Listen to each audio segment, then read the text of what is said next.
We're live. Now I'm going to record.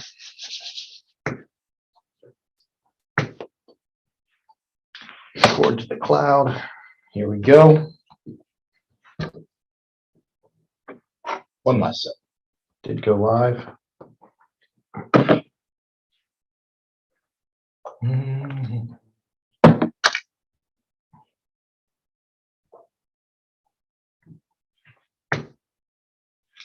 And we are recording. There we go. All right, cool. All right, then. Here we are.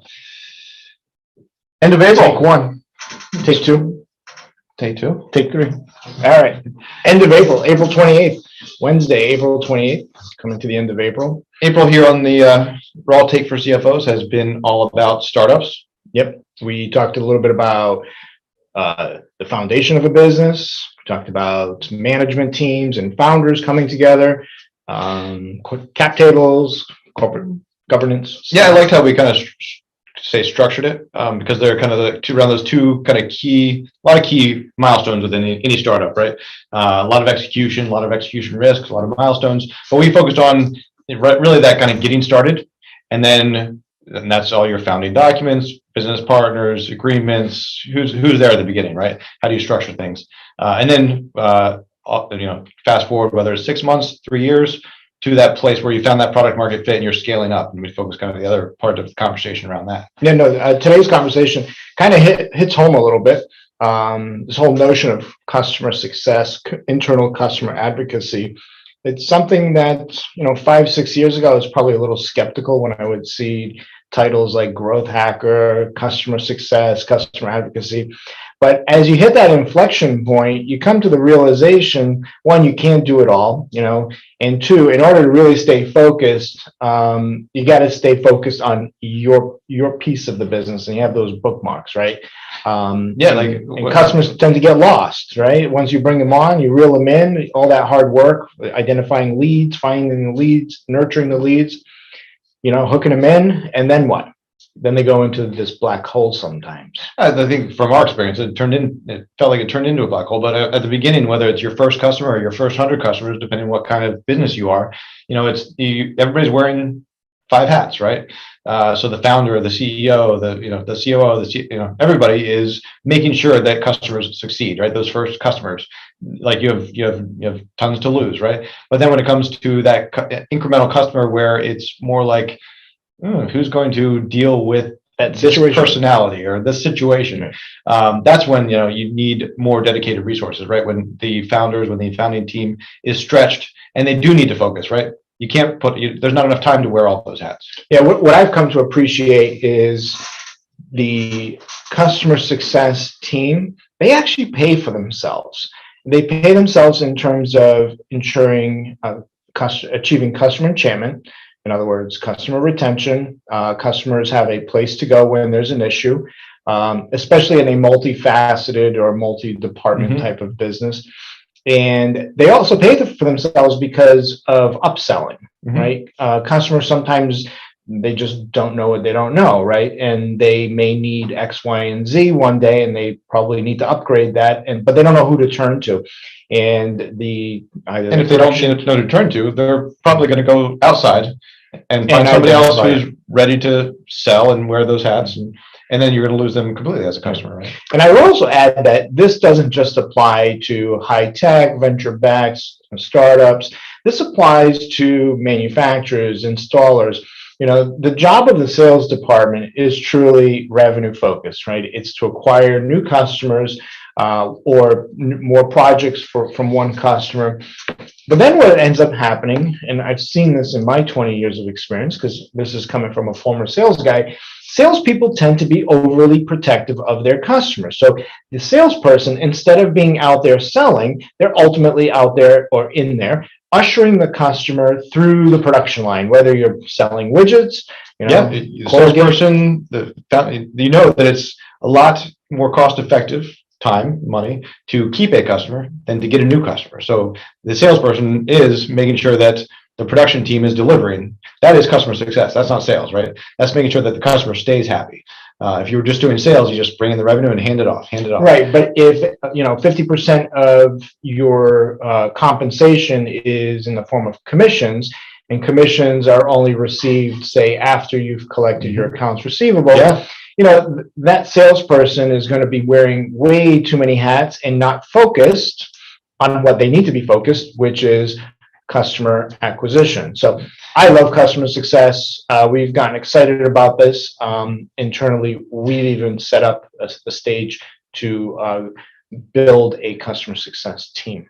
And yeah, and we're going to kind of get into some of our story about how we did this. But I want to bring Jeff into the conversation. Jeff Kushmerek is joining us today, and he has his own consulting practice, really focused on helping startups set up customer success departments. So I want him to hear our story so he can react as well as our listeners. But I think the other thing, Dan, that we've talked about as we went through this process is you get to that stage where you have found the product market fit and you are scaling up. You've got the deal flow coming in that you can't just service it with the founders being the customer success team. The other thing that we realize is that customers, we see this at our customers all the time, they're paying more money because founders are paid in like to care less, to stay focused. And you're paying new people more money than you would if you're founders to do less because they're not as invested in the business. They're focused on less things than the founders are. And that's sometimes that in and of itself is a mental, emotional hurdle for founders to overcome, right? Yeah. And today there was an article, I think it was in the Wall Street Journal, about Robinhood, right? And the deterioration of their customer success, or maybe they refer to as customer service. So we're not talking in the first 6-12 months of a journey. This goes beyond, and I actually believe that there are true operating companies out there 10, 20 years old that could actually rethink how the customer interacts within their organization through the lens of customer success. So without further ado, we should probably bring Jeff on. Yeah, let me bring him in here. And of course, doing these interviews, we're using Zoom. So, hey, Jeff. Hey, guys, how's it going? Good. How are you, man? I'm doing well. Awesome. Yeah, thanks for joining today. We were just walking the audience through a little bit of starting to tell our journey, but wanted to bring you into the conversation so you can hear it and react to it, and just join the conversation with our listeners. Yeah. So Jeff, you're hyper focused on customer success, and one of my opening comments to Stephen was, coming out of corporate 7-8 years ago, when I heard, especially in the startup world, titles like customer success manager or chief customer advocate or growth hacker, I would scratch my head and be like, really, like, what the hell is this, right? It's just account management, right? You're just an account manager. You're just managing a portfolio, or you're just another salesperson. Yeah, that's not really the case, and we're actually finding that out and experiencing that personally here. So, with that said, Jeff, tell us a little bit about your journey. Obviously you're not in your 20s, you're my age. We've seen a few things. You've experienced different types of companies. So yeah, we'd love to hear how you landed. So on the age perspective, but I started off as a developer in the mid to late, let's just say I was focused on the Y2K problem so that we can date ourselves there. And I had a leader who basically was like, oh, wait, you can actually talk to people. So let's get you out there and sort of the pre-sales thing and start talking with customers and everything like that. And then I was lucky enough to just be part of a couple companies that had explosive growth. One of those companies was called Indeco. We sold to Oracle for around $1 billion in, I think, 2012. And then I went to a company called Brightcove, which is an online video platform, and ran their professional services team through the IPO. And then from there, did some startup stuff for a little bit, and then more of the sort of overseer of all things for startups, and kind of got back into it in running services teams, and then seeing the shift towards SaaS and having specific onboarding and implementation teams. So I was doing that for a company called Virgin Pulse, one of Richard Branson's Virgins.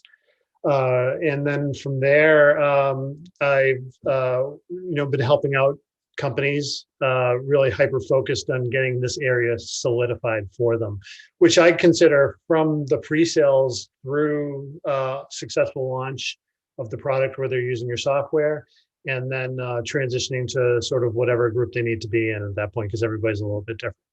Right. And traditionally, this customer success function was, truly viewed more as like the onboarding role, the scheduling and planning role, right? When you take a customer from the sales team, get that engagement agreement, contract signed, scoped out the service, and then ultimately schedule it and put it on the docket to be delivered or installed.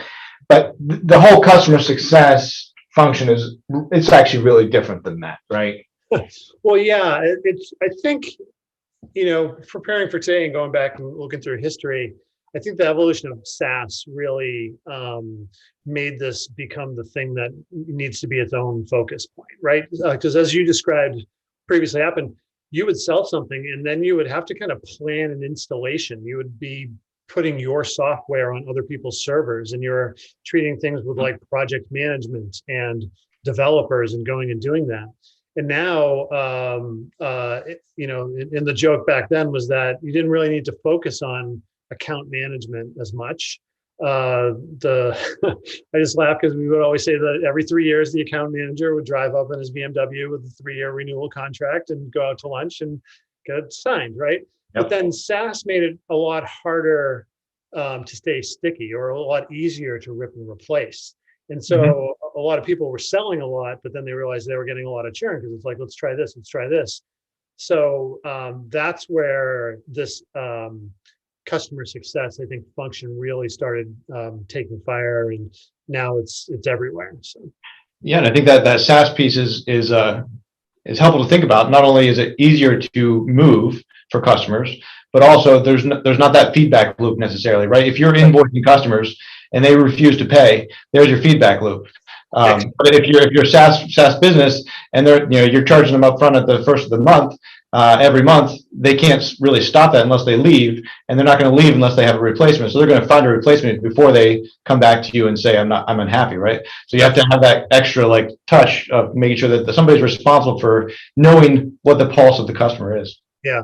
And so I think the big difference now between account management and customer success is that the CSM is really responsible for making sure that they understand your customers' business goals, and then how to map it back to what your software or service delivers, and be the expert on how that happens, right? So they can hear the customer, hey, we want to be able to do X, we want to be able to do Y, and be able to know all of the things that your product does, or know who to go talk to be able to do that.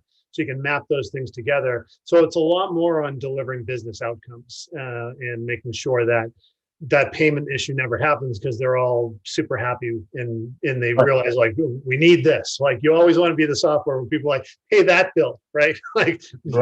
Maybe not these ones, but we have to pay this bill. Right? And you don't want to be the one that's out of sight, out of mind, because then you don't get that feedback loop. Right. You don't get the interaction, right? And you don't want to be that healthcare monthly membership, right? Yeah.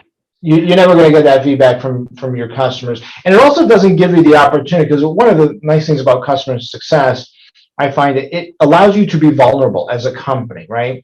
Because it really does suck to get some feedback from customers, let's face it. But without that feedback, so I want to kind of bring it to our experience for just a second, because I know the customer success role is very applicable in the SaaS world, right? This notion of out of sight, out of mind type of billing, it's going to catch up with you, and then it's going to show up when you churn.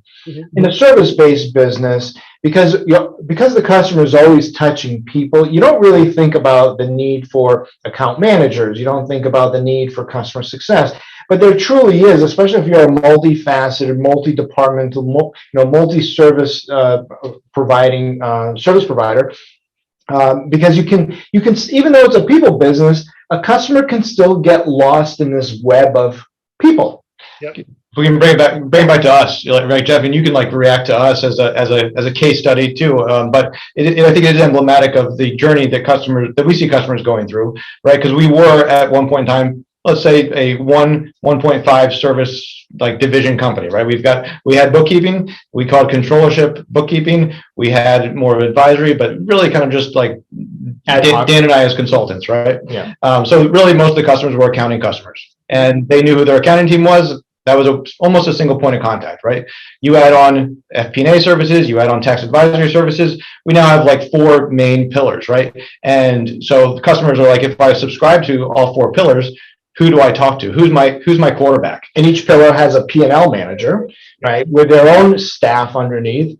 And then it's you and I who probably, we didn't even generate the leads. Our marketing team generates the leads or come through referrals. And then, but we are one of that last touch points before the customer actually, gives the old John Hancock, right? And then all of a sudden, customers would say, Growthlab, it's like dealing with the black hole. We don't know where to go to. And when I'm scratching my head, I was like, what do you mean? We just got off the phone two weeks ago. How is this a black hole? But it is, because on that point, and listening to what you're talking, that I see that a lot with services companies as well. And also, my customers who are SaaS, they feel like, oh, we're doing the onboarding, so we shouldn't have a QBR. We're doing this, so we talk to them every week. But that's also on a tactical level. Like, here's an issue, we're going to go fix this. We're going to, just tactical. Even if you're deploying or you're working on certain issues. So the big part of the CSM role is to just, come in from over the top, maybe grab, so I have the CSM, like grab your boss, have your peer grab their boss, and just hear it out. And exactly what you're saying, sometimes you want to hear the bad news. It's like, oh, I have this bump on my skin here, but I don't want to go to the doctor and see if it's anything I should worry about, right? But that it's what happens. So I think that customers appreciate the fact that you're taking time out of the day to just think about things at a little bit of a higher level. And usually you see if things are going along, even if they're not going along great, you work on them, you resolve them. Like, nothing's perfect. So how do we get there? What will make this good for you? And having those types of conversations versus like, there's a bug, or we didn't like this thing, or we don't like that person, and those tactical issues. So yeah.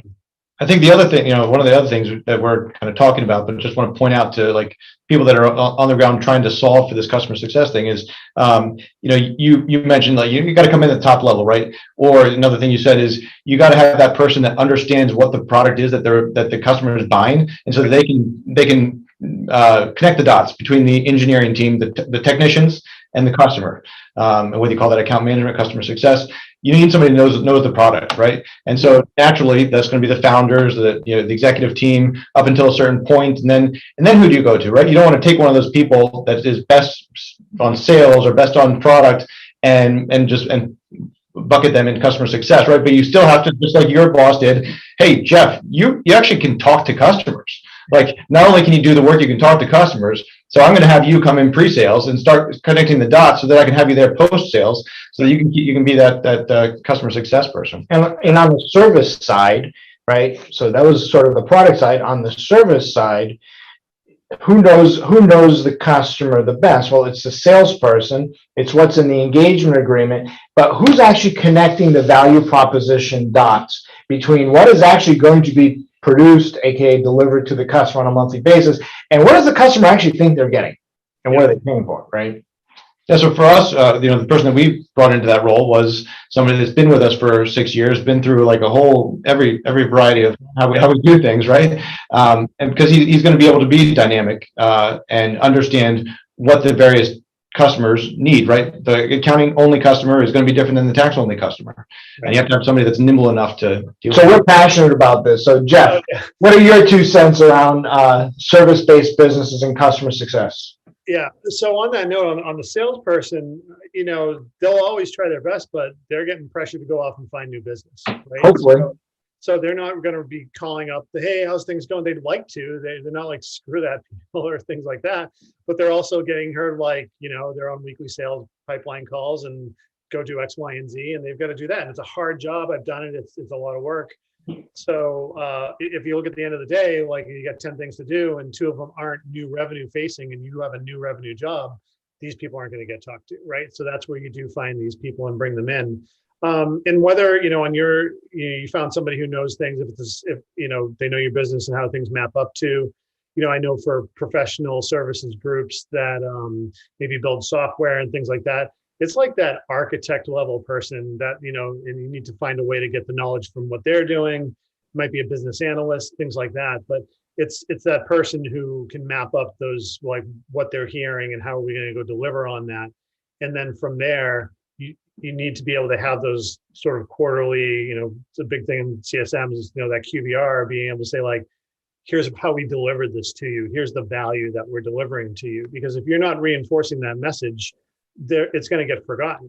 People are like, how much are we paying for this? Oh, but these guys are cheaper. Like, okay, let's move over there. Right. Right. And Jeff, do you find, so one of the things that we've noticed as we've gone down this functional journey is that it actually slows things down. Like from my historical sort of perspective, say 4 years ago, where, I would get an engagement agreement signed and run over to that team, get it done, expedite. To me, it felt like a process, right? Yeah. Now with the customer success role, it literally is taking like a week and then another week for onboarding. And I know at some point I'm scratching my head, like, is this going to come, are we going to have to deal with this? Do you find that customer success sometimes slows things down for a startup? That is the classic feedback that I always hear. Oh, good. All right, good. And the problem is, and you said it, you already said what the problem is. You sign the deal and then give it to them and ask them to do that, right? Yeah. Whereas, when I set up companies and make sure that they want their success teams and to avoid that problem, I make sure that somebody, and it's usually the CS leader or a director or something like that, is going in and they're part of the pipeline calls. And there's a stage gate saying like, hey, when we're at 70, 75%, we need to let these people know that they're going to have a new customer come on board, because CFMs are usually pretty booked, and they and that whole team, if you want to get a whole launch system going and everything, it's going to drop a little bit of a bomb on them in terms of their regular daily cadence. We can talk about that later, because I usually as you get bigger, you wind up separating the onboarding and implementation from the actual CSMs for some companies. Yeah, which we have done that. Yeah. Yeah. So part of it is, if you're able to bring them in at 75%, I believe it helps. You're like, hey, we're going to bring this non-commissioned subject matter expert in who they're going to answer all these questions. They probably have domain expertise in your customer's thing. And they're just going to answer a lot of questions and everything. And then they know, and they're going to be able to tell their team, like, I met with them. This is the best CSM that's for that. Get ready. In 2 weeks, they're going to need a kickoff. The deal's going out for closure. You also might find out the other little things that may need to happen that you wind up losing money on. In a classic SaaS thing, it's like, oh, we're going to sign them up good. Maybe they're charging an implementation fee, which I think is a must, but we don't have to go down that road here. But suddenly you get into the implementation and they're like, oh, they thought they were getting like free data cleansing, free this, free that. And then suddenly, like, it's not in the contract because nobody asked these questions. And then suddenly your customer acquisition costs start going up higher and higher. So yeah. Spot on, because we see it here, and we've seen it as vendors with other SaaS companies. We've seen that happen, right? Yeah, it's all about that. For us, the customer success journey started with like, hey, we need that customer experience in the first 3 months, because that determines whether they're going to be with us for 6 months or 6 years, right? We need that customer experience to be fantastic. Yeah, who's the people we're dealing with? Who's my new next best friend? And bring those types of people in. Yeah. Cool. So we talked about like timing stage of companies. What do you see typically? Like, obviously, a customer that's waited too long for this is a great customer for you, right? We see that with us for accounting, right? When they've got a lot of catch up, right? There's a big need, right? So they've got need, they've got urgency. But we just talked to a customer yesterday, like they built a great business. They don't have like super urgency, but they know that in order to grow in 6 months, they need to offload some stuff so they can focus, right? So kind of two different kind of customers. Like, what do you see out there? What is the right time for a company to think about customer success? And what do you see like major kind of, what are the maybe 3 things you look for in a company to determine whether it's the appropriate time to do that? Yeah. And just to preface this a little bit, I usually focus on SaaS B2B companies that are in the sort of $0 to $20 million in revenue range. So 10 to 15 years ago, people would wait till it was a huge problem. I think now with VC funded companies or private equity funded companies, there's a focus on this because churn and customer retention is such a number that people invest by now, that when people are given funding, they're getting asked the questions about what are you going to do post sale. So when I get brought in, I don't see the problem as much like that there's nothing anymore. What I see is what every company does, and it's not the wrong thing, but they've given all the post-sale responsibilities to one role, basically. So CSM will do onboarding, implementation, account renewals, customer support, tracking down tickets, all of that's in all of those things. So, and the problem is that they get overloaded and you need to start going from generalist to specializing. But I am seeing that now, that's sort of where the big issue is. My classic joke is, if you want renewals, then you should be having this function. And if companies have put this off and they're really just getting people up and running, then not focusing on them, they'll start seeing the churn, and then that's when they start reaching out and be like, what should we do? So that, I hope that answers the question. So Yeah, I think one of the telltale signs is when you smell expediting happening, right? Yeah. When you see the sales guy ushering a purchase order through the manufacturer. I mean, this is not just SaaS or service, right? This goes deep into distribution, into manufacturing. I've seen it. A guy who kind of had manufacturing background. You see sales guys or salespeople ushering those purchase orders through, making sure the plant manager has that purchase order on the schedule, on the docket, and kind of goes to the line the day after to make sure it's running, and then goes to packaging and shipping to make sure it's being like you should be selling, buddy. We have a business here, right? Everybody should be doing that role. Like you had one job, right? Like go off there and sell. One of the things I noticed is that some people, they don't have this function because they think, oh, it's just account management. But on that, and I think we covered that. But the other thing, which I didn't bring up, was that some people just think our stuff's awesome. It's great. Nobody needs help. It's awesome. I will say you might not need this function if you've got a very coin operated business. Like, and take it back to SaaS again, but you can make the correlation for other industries. If you're literally just signing up, putting your credit card info, and then everything just happens after that. Home security monitoring, cell phone bills, right? Cable bills. Nobody's really watching your success. Yeah, I'm not like, oh, should I stick with Verizon? Nobody's reached me out to ask my feelings on my cell phone. Yeah, they don't care. If anything, it's more like the stick than the carrot, right? It's like, oh, but you signed an evergreen contract for the next 10 years of your life. And I'm like, what? Not the case. Exactly. We're doing that with my elderly parents.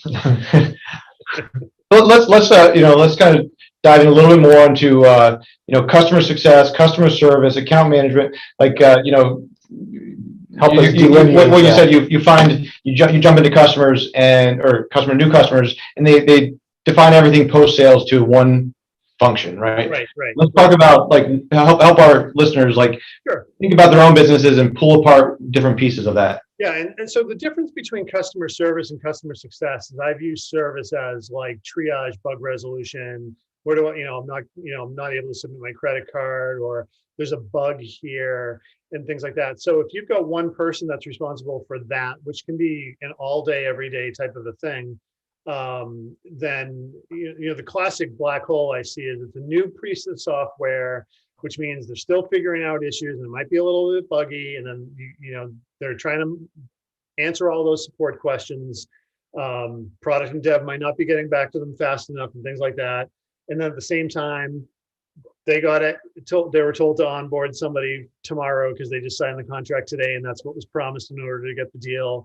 And then at the same time, they're just trying to, figure out how to get the sort of account management aspect of stuff. Like, how do I do a QBR, a quarterly business review for people who aren't familiar with that? That's very big in the SaaS world.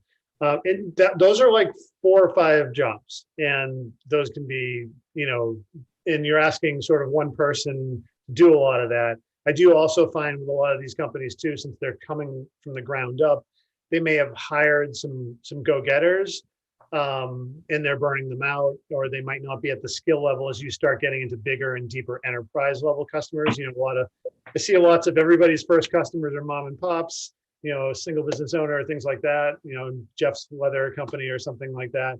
And then the next thing you know, they're trying to sell into like Anheuser-Busch, and you need some different skill sets into that, and you need some specialization, where you need to break apart those roles, because your larger customers will take and expect more of a strategic account manager type of role than sort of that catch-all, as I call it, Pangea, it becomes everything type of person. So yeah. I think one thing there is especially for like startups, right? You do find that go-getter, right? That salesperson that you say, hey, just keep going with this, do the customer success side of it, and we're gonna take care of you, right? Here's a commission structure, because we're huge believers in pay for performance, right? And the stuff we're talking about now, like you're thinking like, well, I incentivize this guy to do this whole thing, and he's doing now I've got to segment his job. He still wants the same amount of money. He wants the same structure, but now I got to bring somebody else in to do a piece of his job, right? So I got to take money away from him, whether you do it physically or not. You take value away from him, give it to somebody else, and incentivize them to do that. And then you've got the issue of like, you got to, every function has to trust the other function, right? Yeah. The sales function has to trust that it's going to get shipped out on time, right? Or else, if it doesn't, he's going to go and double check on that, right? Yeah. And then everybody has to be incentivized to do their piece of the puzzle. Right. And that's, you assign these different KPIs to the different roles and things like that. But, again, as we were talking about, if that salesperson's focused on fulfillment, he's not doing as much sales. And then if he's incentivized for sales, he might not do as much fulfillment, because he's like, I did my job over here. On the trusting note aspects of stuff, I've got some views, but I don't think it's wrong either way to have your account manager, CSM person, be responsible for the renewal. I think that goes into like, how is your company set up and things like that. Whereas it's pretty 50-50 in the industry, where some people say, in order for us to have the best relationship, to make sure we're completely honest and open, we're not going to talk money. When it comes to renewals, we're going to bring the sales guy back in. When it comes to, finding a new segment to, go deeper into and have those water cooler conversations and things like that for getting more seats and things like that. We're going to bring the account manager. That's a very nice, idealistic way of viewing it. As I've told some of my friends who take that approach, say, if times get tough, you're going to get cut right out, because you're not adding to the bottom line in a lot of people's eyes. Right. I do think that they're still adding a ton to the bottom line, but they just don't have that immediate revenue associated with them at that note. Jeff, I've got a question here. So we do a lot of pro forma financial modeling, business modeling, and customer success, customer advocacy, customer service, sales, right? That all builds into the headcount over that 3 to 5 year plan. When you're thinking about capacity build out in the customer success role, and maybe this is repeating ourselves here, but one, what's that inflection point when you do need to isolate that customer success function? And two, how does that ramp up? And what is it like? How does it ramp up? And what is the sort of what's the numerator denominator that determines the ramp? I will say now people are isolating as they're getting ready to make their first sales, right? So a company, starts off, gets money to build product. They're getting a little bit of product management, they're getting development, then they get some money for sales, and then they're a little bit doing everything. And then they're starting that CSM function when they realize, like, we're going to have some deals closed now. And they're isolating from there, and they're basically factoring that into the cost of the license and trying to carve that out from there. In terms of the scaling, this one really depends on the type of customers that you have and the type of product and service that you have.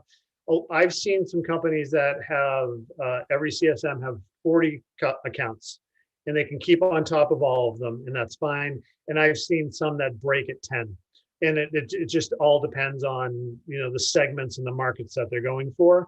Yeah. But what I try and help my customers, with is that just because you're scaling like 2x a year doesn't mean you have to scale these people 2x a year. Right. What I say is basically like, let's go through and find some tasks that you can pull away from some of these people that can be done at a lower cost. The classic one of this is project management. Yep. So you're going to have a customer that come in. You might have a 30-day, but you might have a 90-day. If you're selling to large enterprises, it might be a 2-year rollout. I did something with a large defense contract. It took them 2 years to roll it out. So that was a very big project plan. And before I rolled the system out, one of the things I was brought in to fix was that a CSM could not do their renewals and all that stuff because they were just too busy onboarding massive customers, right? Mm-hmm. So, but then it was like, well, you're chasing people down, you're looking for files, you're sending out status reports, you're checking in around the organization.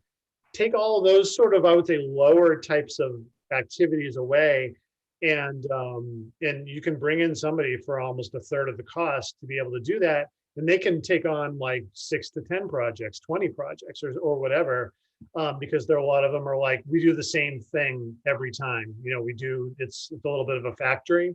Onboarding should be repeatable tasks, unless you're truly like building something from scratch, definitely it's thinking in software, not as much as in services, but it should be not if you want to scale, every customer shouldn't be different. There should be like, hey, we do these 50 things to get you on board. They might not happen all sequentially, but in 90 days, we're going to go through this checkbox and make sure they're all checked. So maybe another way to answer that question, because it's very difficult to think about what is the stepwise capacity increase based on.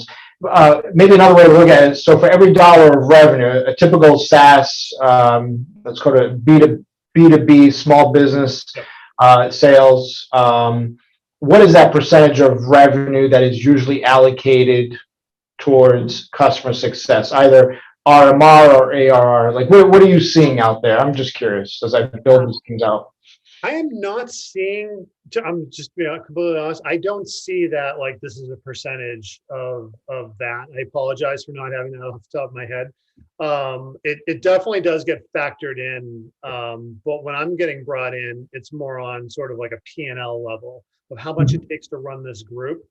And then judging from there, like their activities that they're doing to be able to get a customer launched and live. And so I'm sort of able to, via things like tracking time and things like that, I'm able to see like, okay, to service this customer, it's about, 5% or 10% or something like that. Okay. Segments. Yeah. Yeah, because customer success it's not cheap. People view it as a cost center. But before you jumped on, Jeff, I sort of preached a little bit here that customer success actually can pay for itself, both through customer retention, extending the lifetime value of a customer, but it does increase that customer acquisition cost. So there has to be a balance there. But on the flip side, I also think that customer success can be a great source of upselling customers. Okay, upgrading, increasing revenue. I agree with you on all of that. I typically try and get organizations to not have it be so much of a cost center.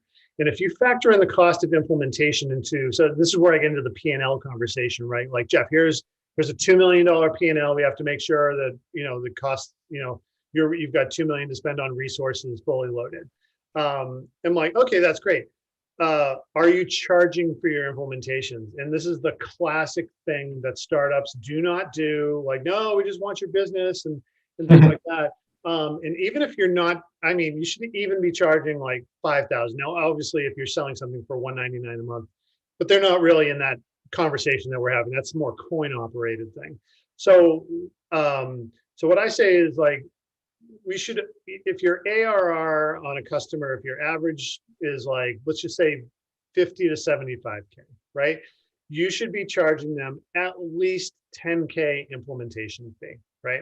And so if you're closing, round numbers or whatever, 50 to 100 deals, maybe closer to on the 50 side, one for startups, and then you're trying to go 100, and then everybody's trying to go 2x after that. Well, if you're at 100 customers a year and you were charging them 10K for their implementation, like problem solved, right? It's not as much as a cost center. You're Right. charging them for implementation. And then you start getting into like what I've seen is that you've got your, always try and drive them to the middle. So you've got your 10, your 15, and your 30, or your 10, 20, and 45. And everybody will like, oh, let's take that 20. And then you list out the benefits of this particular package because you want to guarantee success. And if you are starting to sell up into more mid-market and enterprise customers, they would expect that. And they're going to devalue your service if you give it away for free. No, yeah, no, I'm with you. So we usually charge anywhere between 1 month to 3 months RMR, right? So in other words, 10 to 12, 10 to 15% ARR for that onboarding experience. And it's just not like cleaning up the sins of the past, but it's really setting up the groundwork, the foundation for a long-term successful relationship.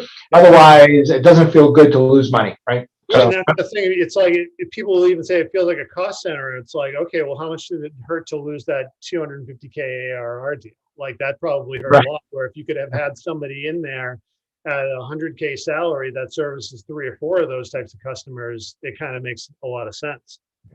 So. Yeah, well, it goes back to that customer experience. Cool. This has been a lot of fun. Jeff, if people want to get in contact with you, where do they find you? Yeah, I think the difficulty in my last name, but you can find Jeff Kushmerek on LinkedIn.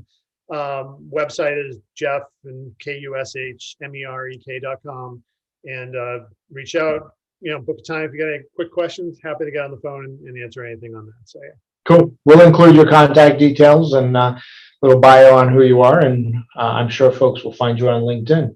No, this was great. This was something that we're actually experiencing, and it's we hit that inflection point 10 months ago, last September, when that one customer out of nowhere just said, dealing with Growthlab is like, it's like a black hole. And I was like, how's that possible? We only have 25 people here. How's that possible? And they're like, oh yeah, okay, I can see it. One of my favorite quotes was as we're doing this, we're like, okay, we're rolling out customer success.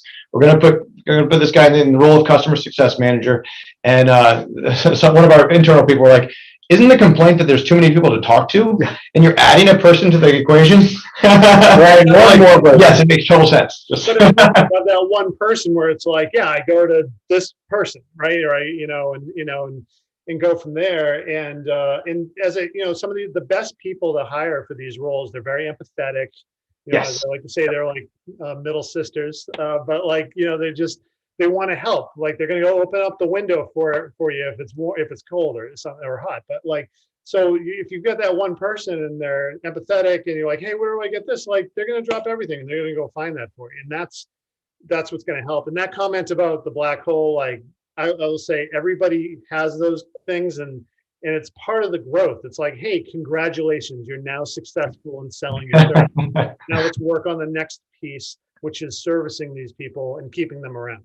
So yeah, it's been a pleasure. Thanks for the time. I really appreciate it. It's been a blast. Yeah, totally. Thanks, Jeff. Appreciate it. Bye. Cheers, man.